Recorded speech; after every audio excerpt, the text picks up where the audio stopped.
we're just gonna keep it rolling. So, when you first open your DAW, what are you gonna see?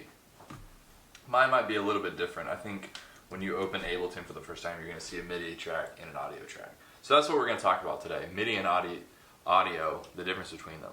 Audio is, you know, the heart rate monitor looking waveform, is what it's called. That is printed, finalized, you can't do anything to what is, you know, in that audio. You can like stretch it and reverse it and, you know, do things after the fact. But if you wanted to take something out, that's like going to Home Depot, getting a paint shade mixed, and then being like, I just want the reds. They'd look at you like you were insane. It's similar to audio, you know, if you were like, you know, if you're trying to rip vocals out of a track using AI or whatever they have now, you're still going to hear artifacts of the song. You can't completely just take something out. So what's MIDI? MIDI is basically sheet music for your computer, right? So here's how you open up a MIDI clip window. Highlight the amount of space, Shift Command M, and you'll see the piano roll right here, right? I'm going to keep it simple. I'm going to play only the white keys. All white keys is either going to be C major or A minor, right? So let's go ahead and get some information in here. So we'll play A minor. So we'll do the root note, which is A. We'll do just whole notes. 1, 2, 3, 4. And we'll do A, E, G, F, right? So if I press play, my playhead's going to go across those MIDI notes, these, you know, these bars right here, and you're not going to hear anything. It's just a metronome. Why? Well, because you don't have a sound source. So you have the information, you just don't have the sound source in there. You don't have, so the computer's reading it, it just doesn't know what sounds to give that information, right? So you have to give it a sound. We'll keep it Ableton stock. I like using operator and drift a lot. There are other cool things. Analog's pretty cool. For right now, let's just go ahead and use operator.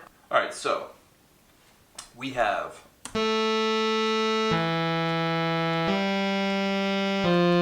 perfect. So I like this.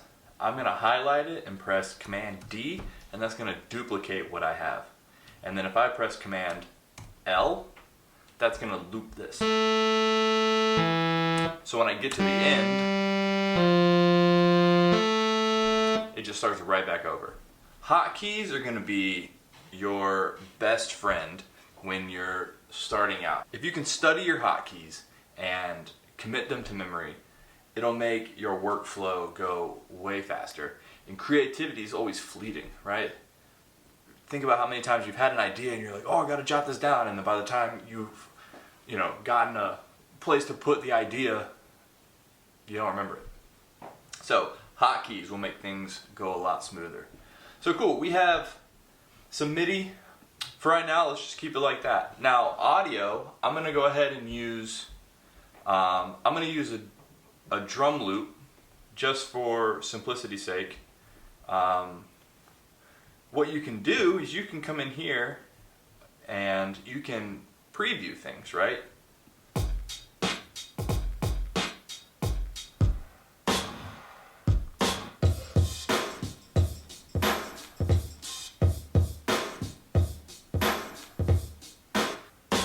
Let's just drag and drop this one.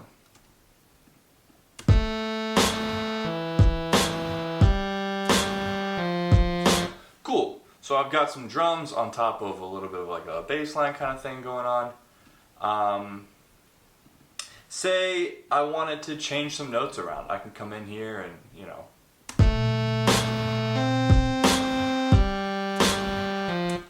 But let's go ahead and just keep our original, right? Now let's go ahead and let's make another MIDI track and add some more melody on top of this.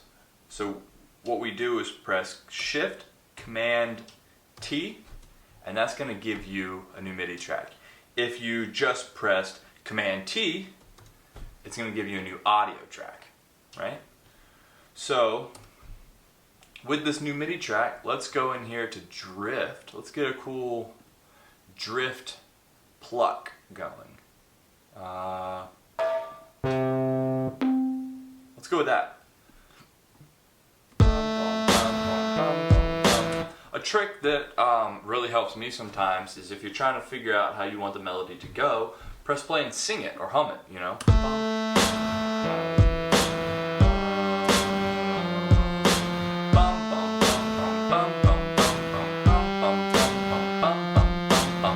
So that's what I want. So we're gonna go bum bum bum bum. Cool. Let's make that the whole thing.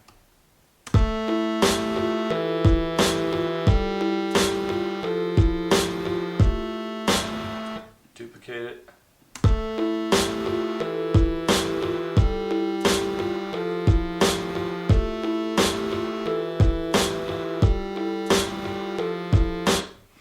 So I don't really like this. I want this to be a lower progression. So let's. And then I can come in here, add another voice that's an octave above.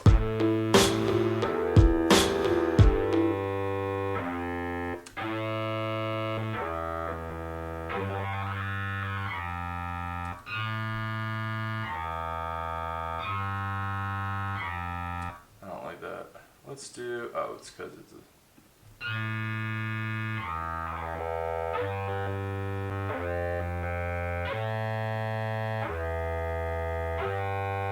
That's kind of cool. So now we've got the basics of MIDI and audio down. Let's start adding some effects to it. We'll start with this one. So I'll go over here to audio effects and I'm going to scoop some of the lows out and some of the highs, right?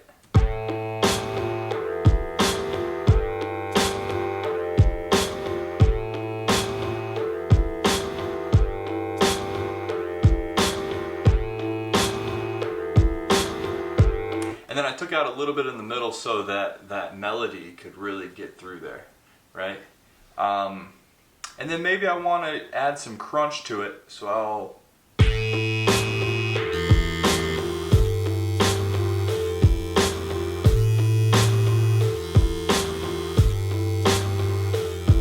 That sounds kind of cool. So let's keep that as is for now. What can we do here?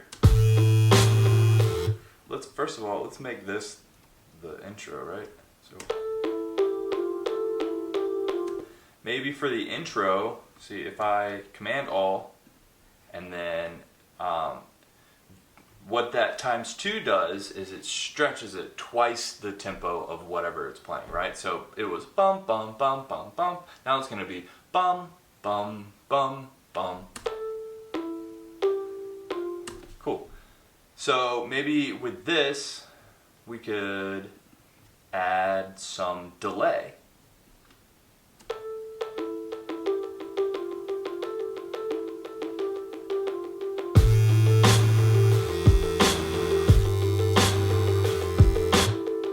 One of my favorite things to do is just add stock Ableton. Would it be triplet delay? The 3? Is the 3 triplet? Maybe. Just as is. Maybe I'll kind of tone in the frequencies a little bit so that it's not just jumbling everything up. And then maybe I'll add some ping pong so that it goes left and right. Let's hear it.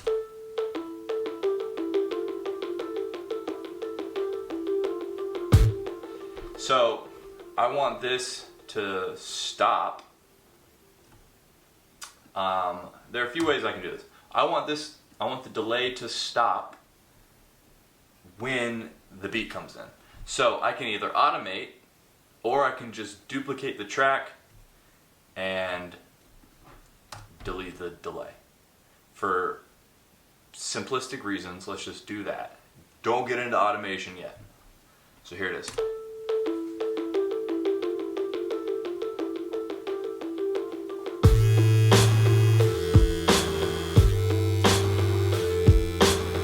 Perfect. Let's get a little bit of a lead in on that drum. Let's do like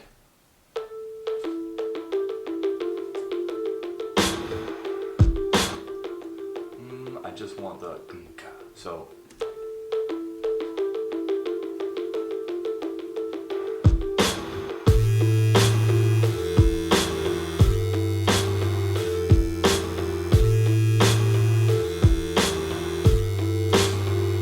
cool. And that's pretty much, you know, the basics of everything. Now, can I take MIDI and turn it into audio? For sure. Can I take audio and turn it into MIDI? Trick question. Let's focus on this really quick. If I wanted to take MIDI and turn it into audio, first thing I need to do is right click on that track, freeze track, right click again, flatten track. Boom, printed audio. Just like that. So this is what our audio looked like. If you zoom in, you can see all the math. So here we go. It's going to sound the exact same.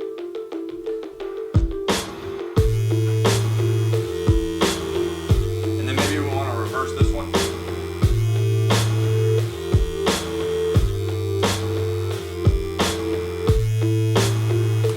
Get some variation in there, you know what I mean? Some cool things specific to Ableton is you can come in here and get different algorithms for your audio, right? Beats, good for drums, or getting some cool like stutters in your audio. I'll explain that later. Tones, you can get some different crazy tonality out of it if you adjust that bar. Texture, kind of the same thing, just with an extra bar. Repitch, as you slow down or speed up the tempo, it's going to, here I'll show you.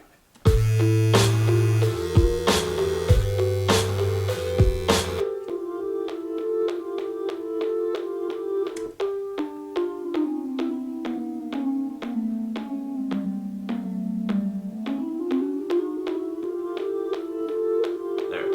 So repitch is cool, you can get some cool things out of there, but you got to be careful because sometimes it can, you know, mess up the pitch and everything, and you're going to be out of key. Complex and Complex Pro are kind of the same thing.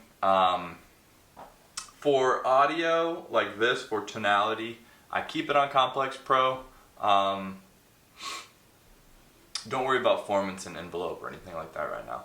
So for the smoothest audio, if it's not drums or anything, just keep it on Complex Pro.